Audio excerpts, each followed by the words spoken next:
And I know you're an Mm. atheist, but you don't necessarily identify with the new atheist and that kind of brand of thinking. I'm wondering, so people will listen to what we're talking about and maybe they'll hear my perspective and your perspective. It's like, it's all bullshit. Who cares about it? Why are we talking about it? Why are we dedicating resources to it? We have the Richard Dawkins, the Sam Harrises, Mm. formerly Christopher Hitchens. They present this sort of militant atheism to try to push the world forward in a way where we don't even need to talk about the Bible and any kind of debate or, interest that there might have been a God and what is spirituality. What is your take on figures like that who are in the atheist space and want to sort of rid the world of these kind of discussions?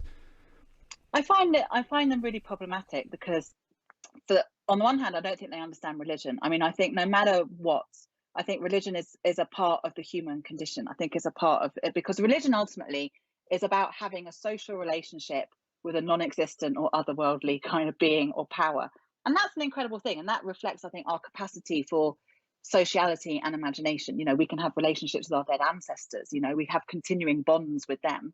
We still go to our grandmother's graves and lay flowers and talk at the tombstone and all that kind of stuff. That's still a continuing bond. So I think there's something fundamental to being human that gives rise to religion and religious behaviors and beliefs. So it's not going anywhere. So I think people like that they misunderstand what religion actually is. And religion is obviously terrible in all sorts of ways for all sorts of different people, but it's not going anywhere. And so there is no point in trying to kind of dismiss it and to kind of ridicule it.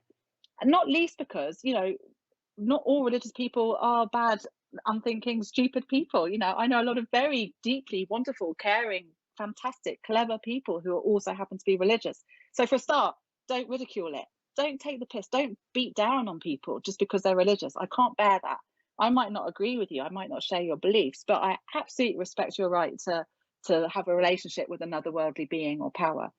But I think the second reason is that when you've got things like, not so long ago, Donald Trump holding up a Bible and kind of insisting that, and then kind of empowering various conservative evangelical Christians to take away the rights of women to have abortions. When you've got, religion, you can't say anything negative about God or Christianity, for example, in certain on certain like American TV stations. When you've got atheists who are being killed in various Middle Eastern and African countries, when you've got people whose sexuality is becomes criminal because of what people say the Bible says, that in itself means that you need to take religion seriously, and you need to talk about it. We need to explore it. We need to challenge it, and we need to engage.